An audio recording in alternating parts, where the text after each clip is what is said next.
Hi, everyone. Good afternoon, good evening, good morning.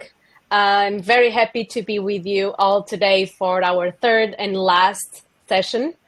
I'm very pleased to have Ricardo.algo with us today. Thank you, Ricardo. And also to have Caleb with us. So this third session is part of Caleb's internship project as part of the summer internship program.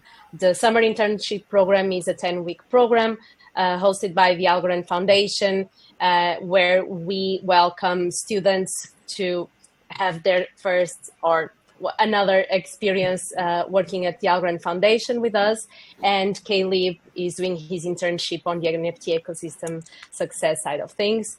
So Caleb, I will pass the word to you. And thanks again, Ricardo, for being with us. I'm very excited for this. Just My before pleasure. just before we go to Caleb, let me just share that we have a Q&A session here near the chat, and I will be managing the chat for you. So if you have any question for Ricardo or for Caleb, feel free to share it in the chat, and I will be asking your questions. So Caleb, over to you, and thanks again, Ricardo. Yeah, thanks, Joanna. So, how this is going to work today, guys, same as the other sessions if you've been to them. Ricardo is gonna walk us through his expertise in community building. We're gonna have a short Q&A session at the end of it. But before we get to that, I'll tell you guys a little bit more about me if you haven't been to the other sessions. I'm a marketing student at the University of British Columbia in Canada. I'm from the Toronto area, and yeah, I'm looking here to see how I can help you guys out, and Ricardo's helping me out with that. So, without further ado, Ricardo, get after it.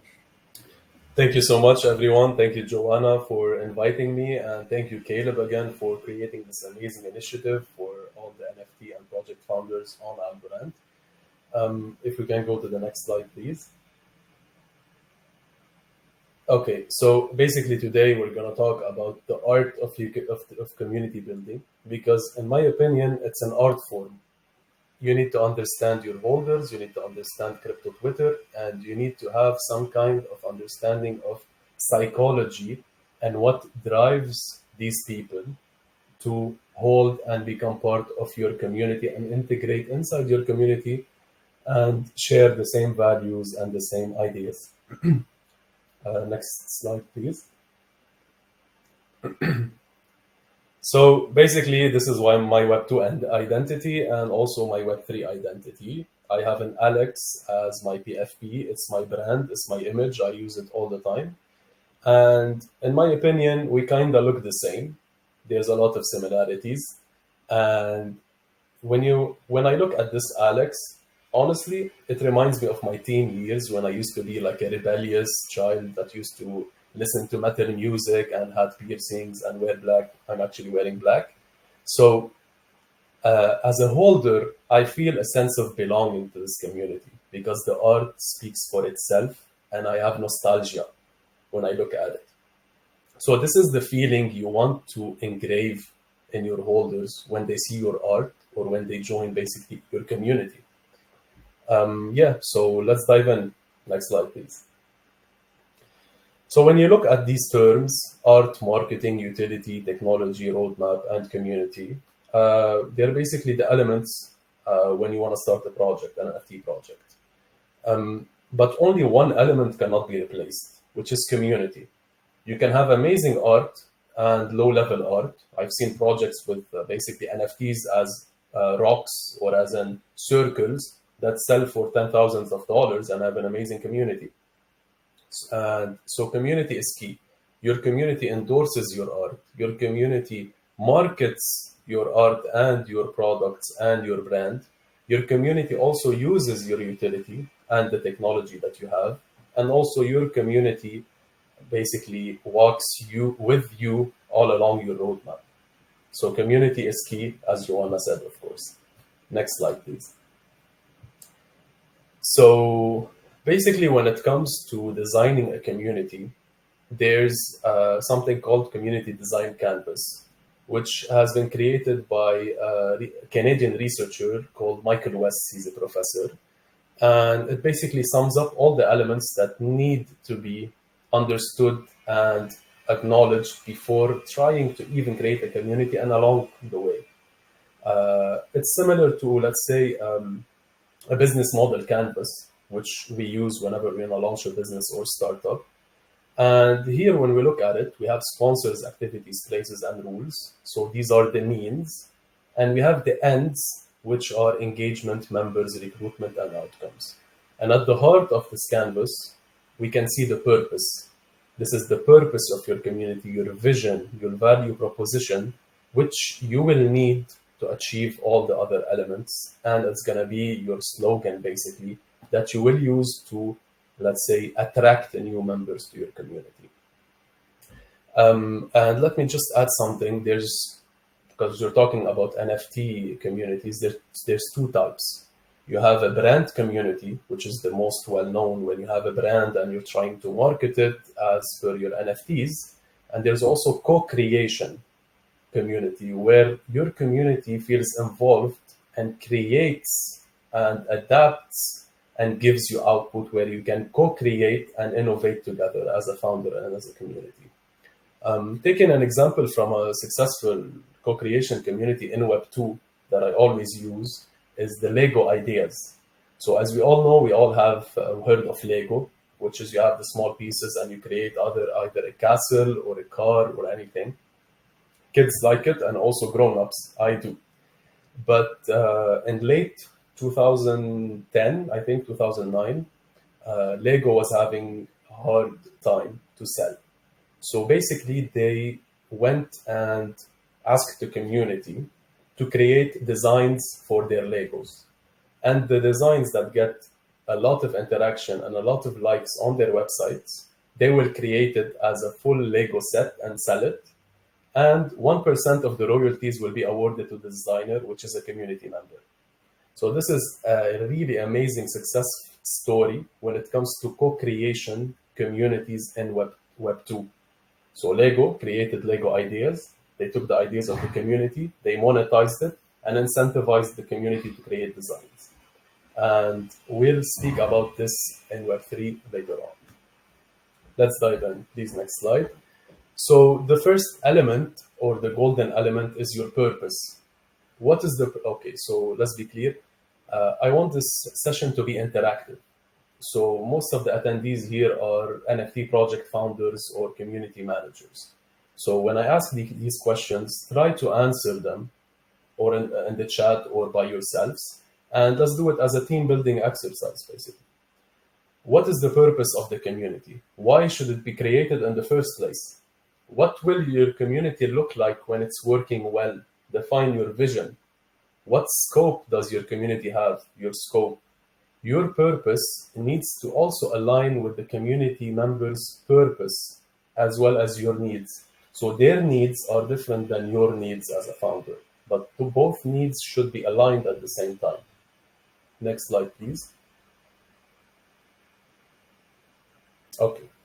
So what unique value does your community offer to its members? Is it exclusive content? Is it education, networking opportunities, which are a really great way to attract and retain members when you give them the idea, basically, that they will connect with like-minded people that share the same vision and mission, and or support basically navigating the NFT space if you're creating a community that onboards Web2 people to Web3.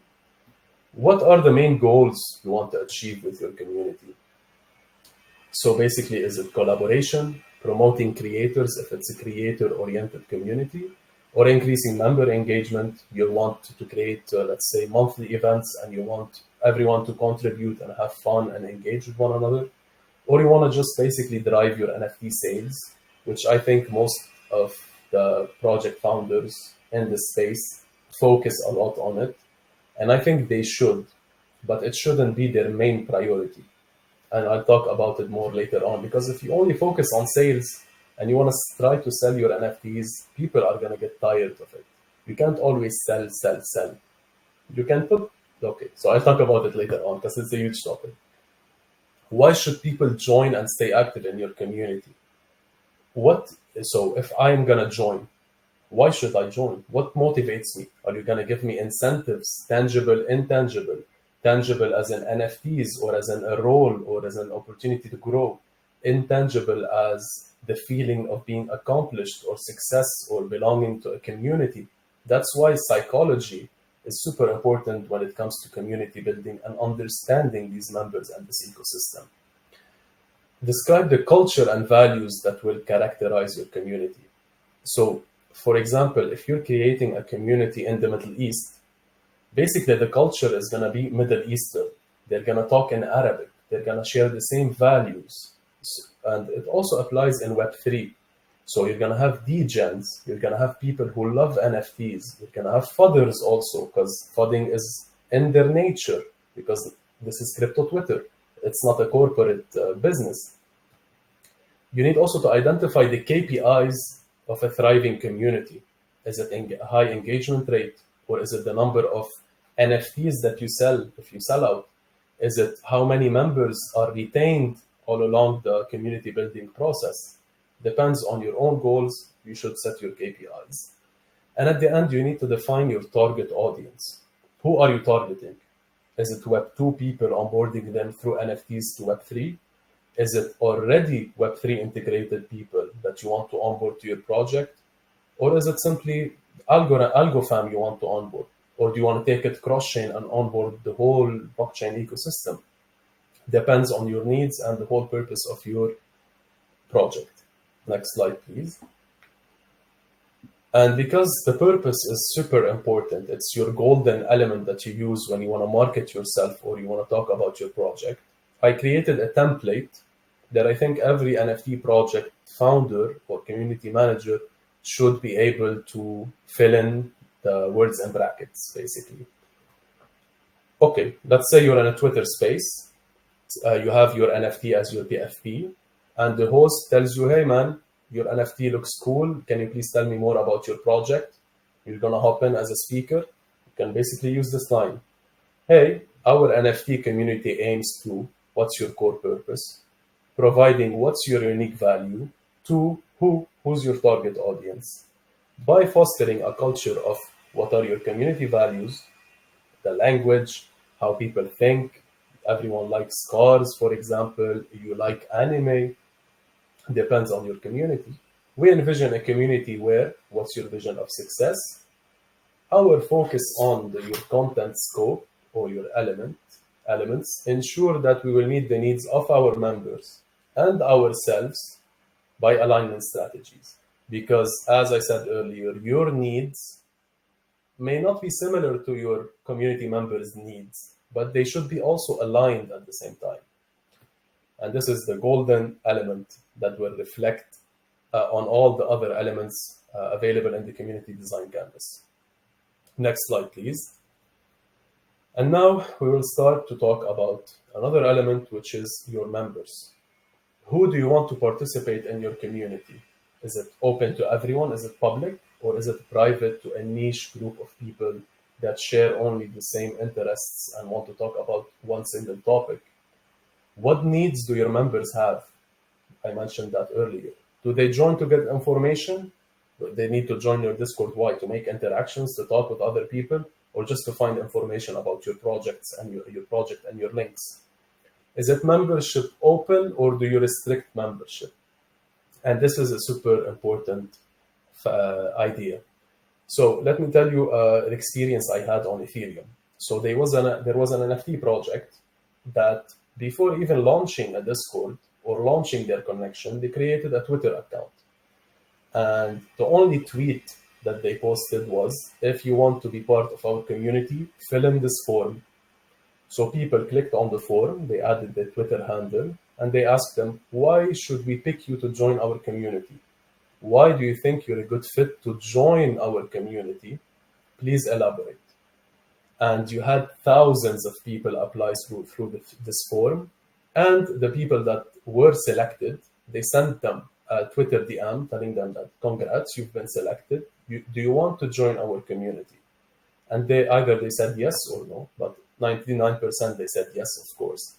And when they said yes, this project releases a tweet on their Twitter with the image of this person that got accepted and saying, "Congratulations, you've been accepted to join our community." This created a sense of exclusivity. So everyone wanted to join. And the people who got in basically felt that they were superior than other people. And when you look at at crypto Twitter, everyone has his own opinion. Everyone knows everything. Everyone likes to share their ideas and they think that they are right. But most of the time, they're not.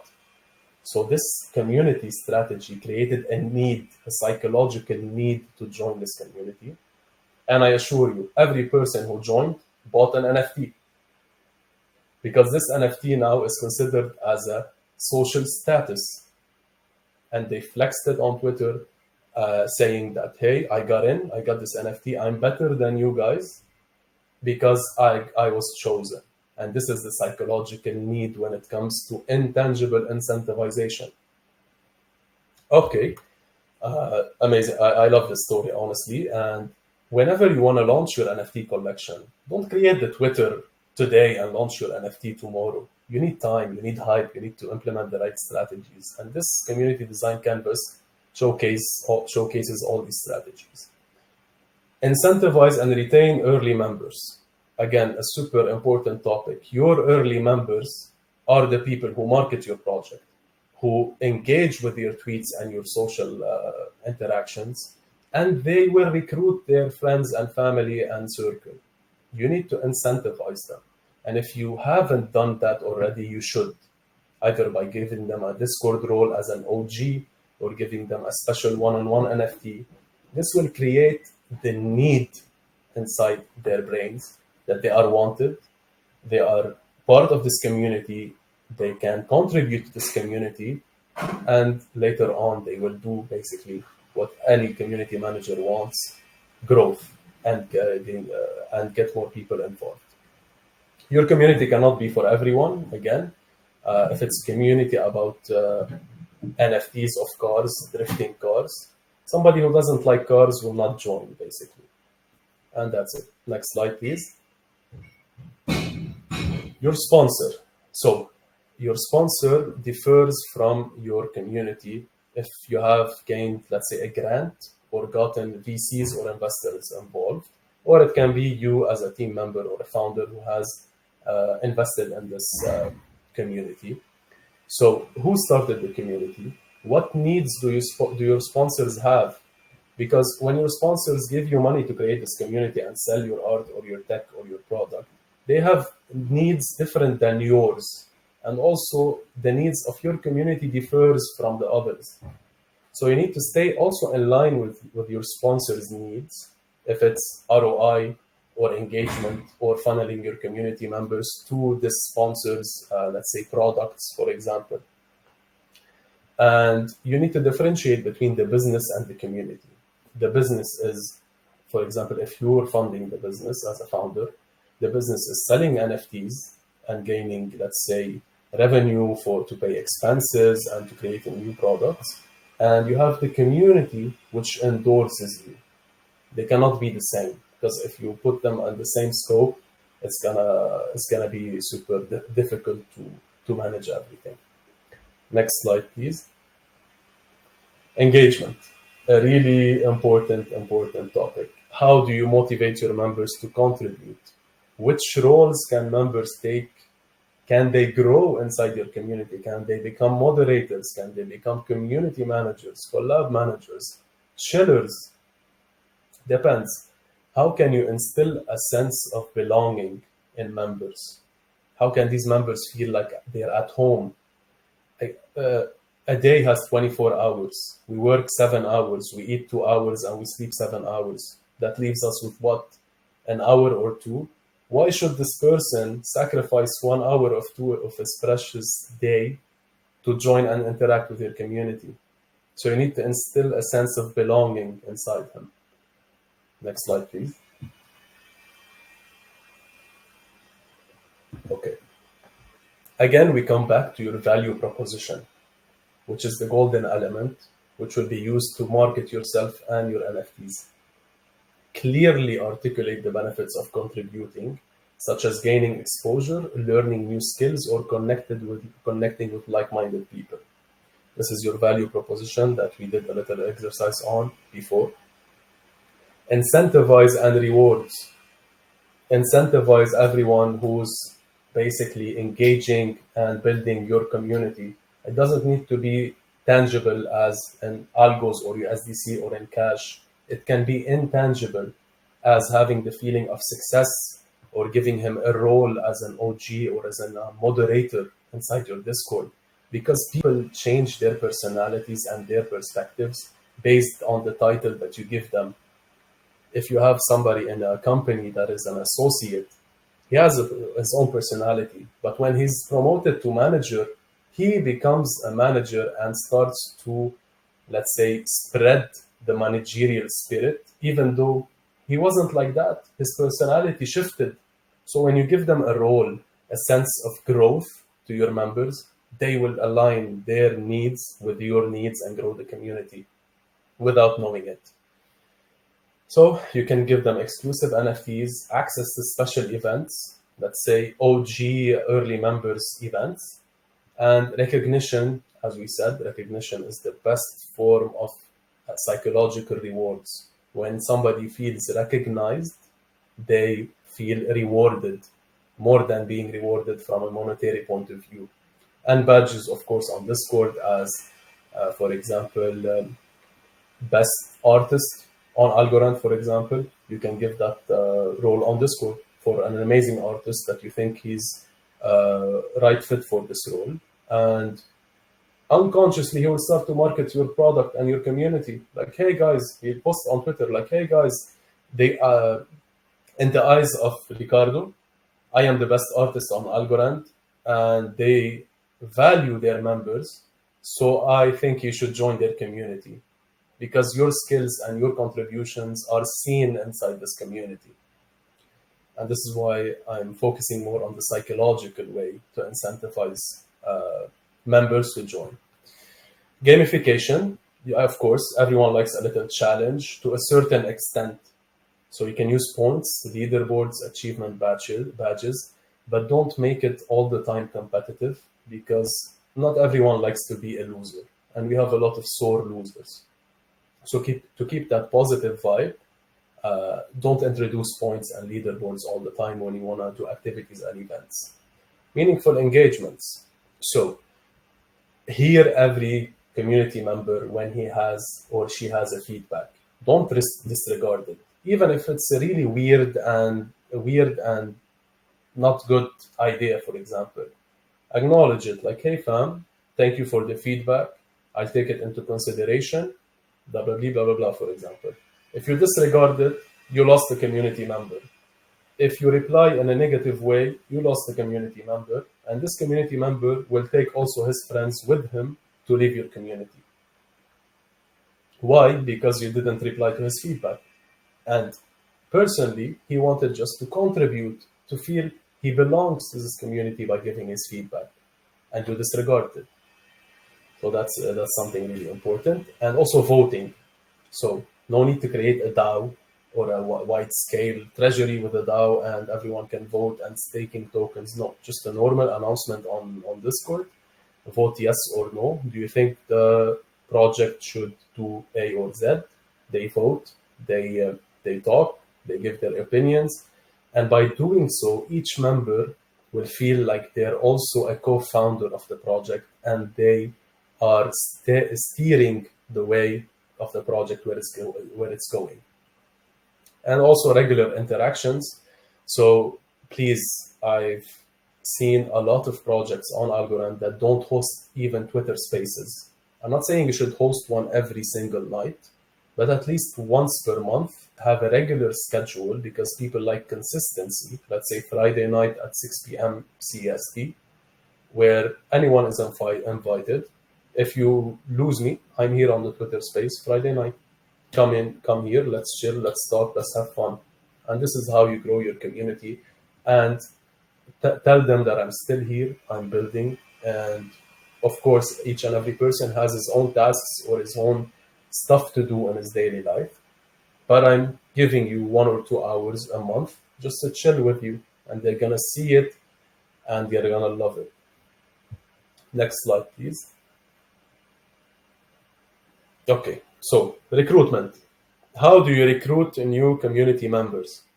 How do you attract the new community members? And how do you select community members that are a good fit to join if your project isn't public, for example? And what incentives will you provide early members? We talked about that earlier, which is super important. And how do you integrate the newcomers and attract targeted members by communicating clearly what your community is about, which is your purpose or value proposition? And ask existing members to recruit new members also. Caleb, can I check if there's questions after the slide? Because I forgot, honestly. Yes. So how do you attract new community members?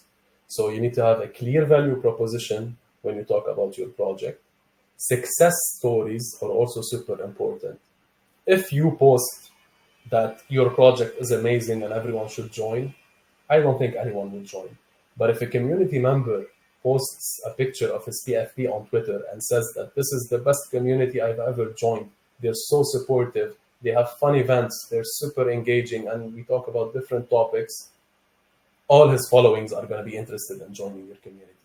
So success stories are super important here. Marketing and outreach. Please don't post all the time about that you're selling your NFTs, the link to your shuffle. People don't like that. And most of them are either going to block you or unfollow you. You need to post something that is engaging with the crypto community because your target audience is the Web3 space, either in news or things that are happening inside the ecosystem. Let's say 1 or 2 tweets. And then the third tweet can be about, hey guys, my shuffle is still live if you want to check it out. I poured a lot of effort and time into this artwork. If you have time, check it out. So the people that were engaging with your previous tweets that are interesting to them, it's a topic that they are interested in knowing more about. They saw your tweet and they'll interact with it. And when it comes to tweeting, likes are nice, are amazing. Retweets are amazing. But comments are the most important, because when somebody comments on your post, it means that they took the time to read it thoroughly and comment something about it, either their own perspective or basically just fudding you, just saying. But yeah, when you have more comments, it means you're doing a great job. How do you select members that are a good fit? So you can have a referral system, which is existing community members can invite members that they think alike and share the same values and vision. You can have a referral system and have also a clear criteria. Like, not all communities are for everyone. Like, some communities I join, I don't feel like I belong to this community. I just leave. It's not for everyone. Don't be sad if somebody leaves your community, because you're doing a great job and they didn't feel that they belong, and you cannot please everyone. An application process, also, as we mentioned, the Ethereum project that created the forum, it created exclusivity. How do you integrate the newcomers? So, and this is here why I said you should incentivize your early members, because these early members will welcome newcomers when they join your Discord or on Twitter. And when somebody asks a question about your project, you can be 100% sure that your early members will jump in and answer it for if you're sleeping or if you're not available. And you can have basically on Discord, just create a community on Discord. There's the option, you can add like a welcome message, please check this channel, and these are the rules, and also verify yourself. And welcome events. It's nice to do, let's say, one welcome event per quarter for newcomers, just telling them about your purpose statement, your values, and what your community is about. What incentives you will provide to early members? We talked about this earlier. Exclusive access, recognition and rewards, contribution opportunities to contribute to the future and success of your community. Next slide, please.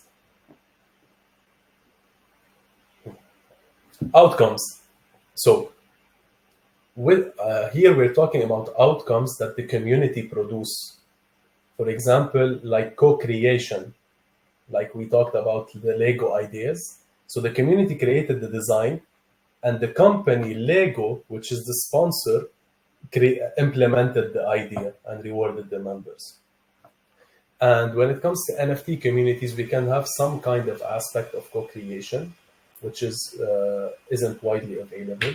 But we have something called UGC, which is user-generated content. So when a community member just posts randomly on Twitter about your project or your community, that's a UGC. And you didn't have any direct contact with him telling him like, hey, please post about my project or my community.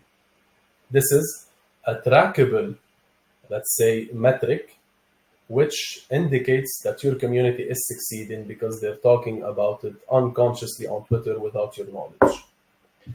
And how do you measure your outcomes? Either by putting KPIs or specific metrics you can count how many, let's say, if you have a specific hashtag for your project, you can count how many hashtags have been used in tweets. And yeah, testimonials from members also. Again, to grow, you need your members to market your community. It's not you that needs to market your community all the time. It's your members who need to do it. Next slide, please. Activities. Okay. We still have 3 elements. I hope you're all, let's say, not bored, but it's a super interesting topic. What kind of activities does community support? So here, some communities like AMAs on Twitter, and some don't. Don't enforce AMAs if they don't like it, if you don't see any interactions. Try different tools, let's say Discord Live, or just hop on a Google Meets, or a basic WhatsApp call can do the trick. Because you can now create like a community on WhatsApp and have a community call, just like a Twitter space. Which other community members do members interact with while doing their activities? So you need to understand your members, are they members also of other communities? And why did they join these other communities? Are they doing something different that I'm not doing? So you should do like a market analysis of your competitors, let's say, but also your friends as fellow NFT creators. What is the temporal scope of these activities? Are some of the activities repeated? As we said, as human beings, we like consistency. We like to have a set date and time every week, let's say, or every month, where we will not do anything in particular, just chill and attend this event, AMA or Discord Live that you're hosting. So it's better to have it scheduled for a set date and time every week or every month. Next slide, please. The places. So where do community activities take place? How can I provide a container for their interaction? What platforms and tools do you need to support the community activities that are happening? Select tools based on how well they support the activities in the community. So don't start with the tools. Don't let's say, for example, introduce a Twitter space all of a sudden and nobody uses Twitter from your community because your community is on Telegram. But Telegram has, for example, a voice chat option. So use Telegram, don't use Twitter. That's it. So introduce these tools after knowing what your community needs. I think in the next slides we have questions also. Okay. So this is a huge topic. We have Twitter and Instagram. These are external platforms that you use to attract members into your community if it's on Discord. Internal and external, because most NFT projects, their internal source is Discord and external is Twitter, Instagram, Telegram, and so forth. So when it comes to interaction and networking, you should join spaces. If you have a space, let's say, as an algo creator, if you see a space for HBAR creators, join it. If you see a space with Ethereum community members, join it. Because you need to market your product and yourself and show them your value proposition and show it to everyone in the ecosystem. Because your target audience isn't just the algo fan. It's the blockchain fam, let's say. Also reply. So this is something really important. If you want your tweets or your profile to be engaging, you should reply to as many tweets that you see, but they should be relevant. So don't reply to, let's say, political or religious stuff, and you have a community of NFT degens, for example. You can reply and comment on posts about NFTs, blockchain, trading, crypto, etc. And also posting. Don't always post about your project that you're selling NFTs, adding your shuffle link. People don't like the feeling that you're trying to sell them something. If somebody called, like a telemarketer, keeps on calling you every single day, like, hey, can I take 5 minutes of your time? I would like to sell you this amazing product. Nobody likes that. You're gonna answer the first time. After that, you're gonna block him. So this is why you need to post different topics that your community is aligned with. And then put in a cute post that you're selling NFTs. Okay, so this is purely psychology. Providing value. So same concept on Instagram and Twitter. On Twitter, but on Instagram you need to focus more on visuals. On Twitter you focus on text and comments, but on Instagram on visuals. So try to post on Instagram, let's say, a video showcasing how you're creating your art, what inspired you to create this kind of, let's say, design. And on Discord, your Discord link should be available everywhere, on your bio, on your, let's say, Twitter posts, anywhere, on your website. Like sometimes I want to join a Discord of a particular NFT community and the link is expired. Please check it. Always check your Discord link if it has expired or not also. And this is a way to funnel people from Twitter and from Instagram to your Discord. And your Discord shouldn't have 50 channels. Like I've joined Discords that have 50 channels, like languages, Arabic, English, Spanish, I don't know, Portuguese. Nobody talks in these channels. It's better to center all these talks and all these topics into one channel, which is the general channel. Later on, when your community has, let's say, 50,000 members, you can create more channels where you can spread out these engagement or topics. But as long as your community is small, try to focus and retain this engagement in one single channel. You just need announcements, giveaways, links and information, and a general chat. That's it. You don't need anything more. Because if a newcomer wants to join, he's going to get lost and he's going to basically lose attention when he joins your Discord. Okay. Yep. And also a chill channel is super important, where other communities and other creators chill their art. And this is important. Why?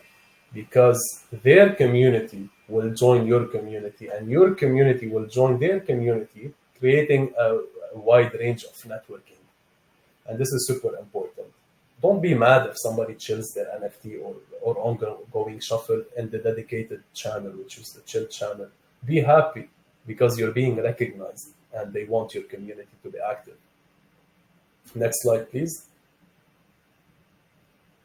Okay, so last but not least, the rules. So these can be the rules that you put in your Discord server, like be polite, don't say bad words, don't talk about politics, etc. But also we're talking about the rules and the cultures and the norms that your community has created by itself.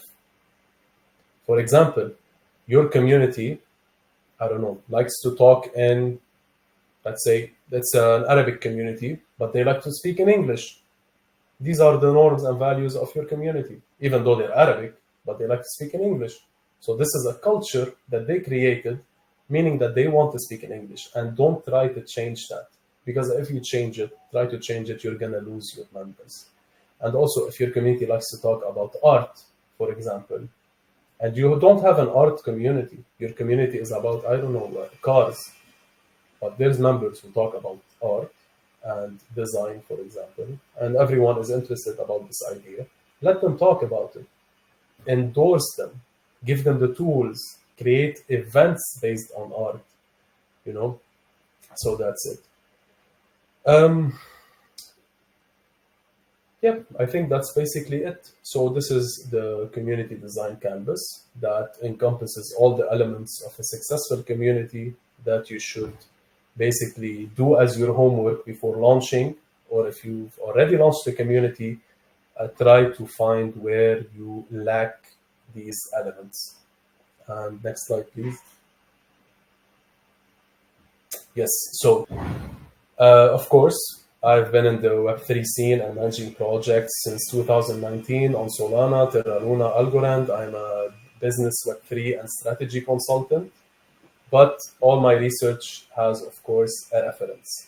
So I highly recommend you to check them out. We have Michael Weiss, which is the creator of the Community Design Canvas.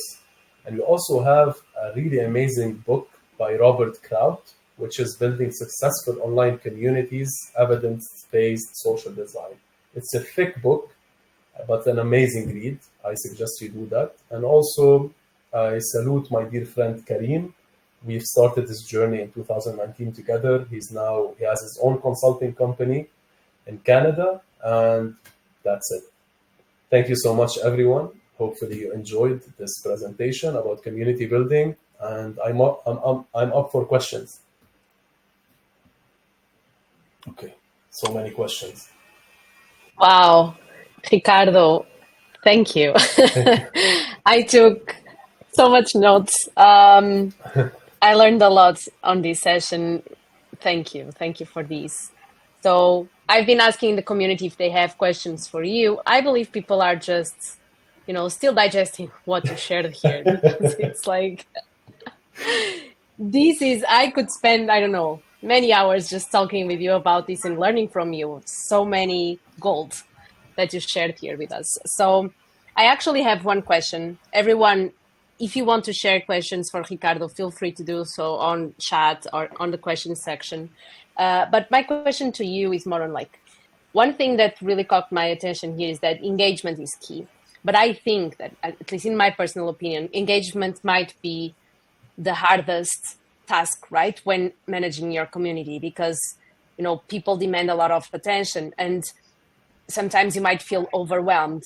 What is, in your opinion, the best advice you could give for a single founder or a single creator that is managing everything, like Discord, Twitter, Instagram, trying to answer everything? People might feel lost in this process. Okay. What is the best advice you could give for a person that is alone in the process? I think that everyone wants to hire you right now, but for those that are not on that stage yet.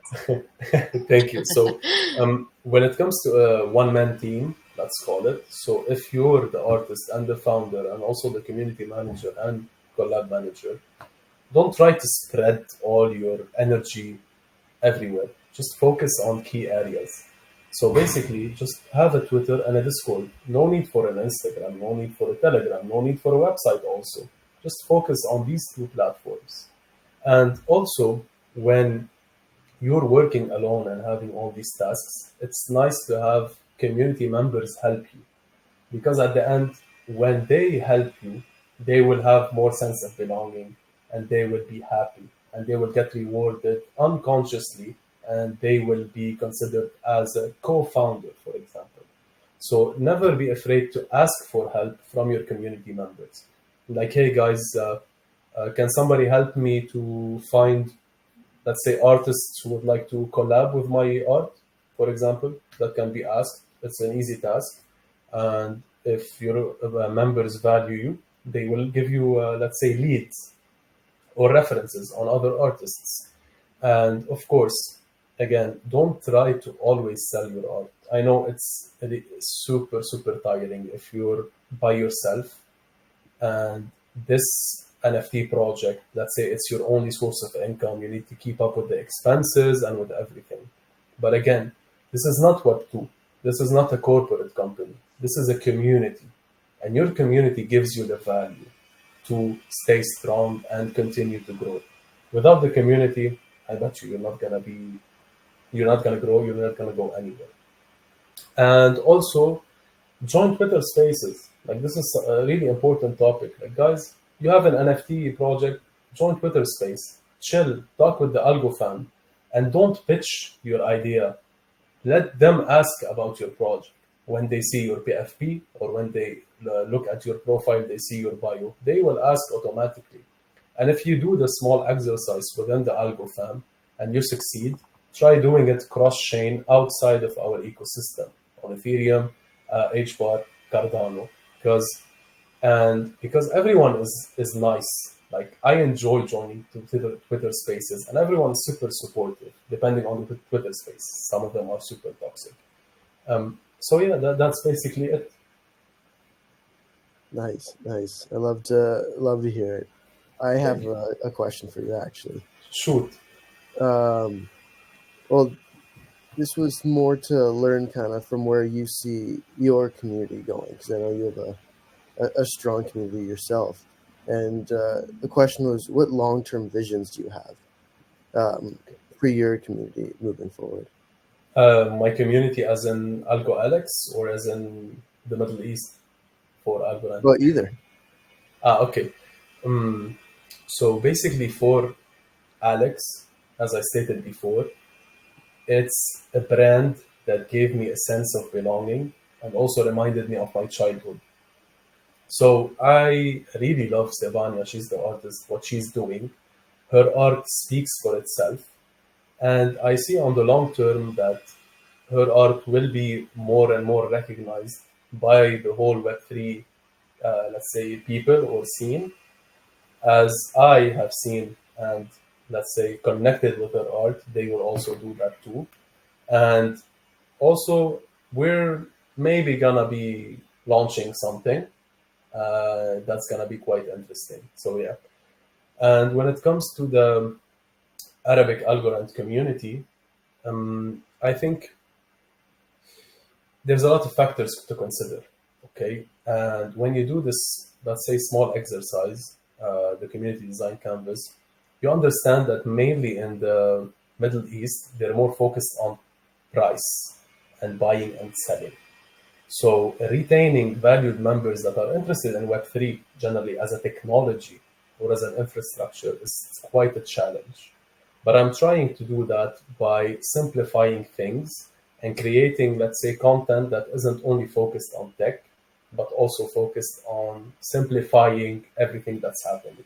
Because if you want to onboard somebody into Web3 and you tell them real world assets, deepen, tokenization, I don't know, transactions per second, instant finality, they're not gonna care.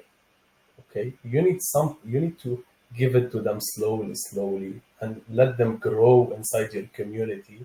And after that, they will feel a sense of belonging because you taught them from A to Z how blockchain and Web3 works. And you've retained valued members, and also we've gained more algo fam, basically.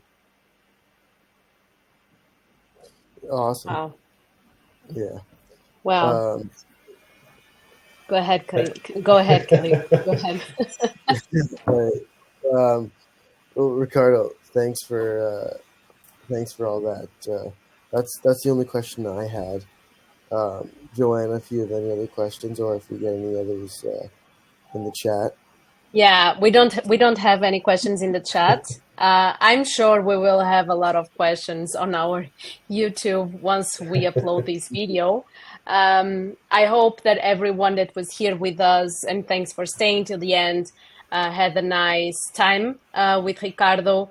I'm sure you have, and I hope you all learned a lot from these super valuable insights that Ricardo shared with us. Ricardo, I want to thank you again for your time and dedication in bringing this and sharing this knowledge with everyone here today and who will watch us later on. And yeah, I hope we can continue this series moving forward. I think it was like really, really nice 3 sessions. I want to give a huge shout out to Caleb, who is the king behind all of this knowledge and made it work so beautifully. So thank you again, Caleb. I will let you end up this session. This is all yours. And thanks again, Ricardo. It was amazing. Thank you. And can I add something? If anyone has Sure. any questions or needs advice or anything, just send me a DM on Twitter. It's ricardo.algo. You can easily find me. I have the cool Alex KFP. And thank you, Joanna, and thank you, Caleb. Over to you, Caleb. Yeah, thanks. And thanks everyone for coming out. It's been an awesome 3 sessions. Having these experts come out and teach us. I learned a lot, and I'm sure I know you guys did as well. So thank you. And I'm going to be sending out a form just to get your feedback on these sessions to everyone who attended. And I'm looking forward to hearing your feedback and hopefully moving forward with these sessions and expanding it so we can teach you guys even more. Thanks, guys. Thank you.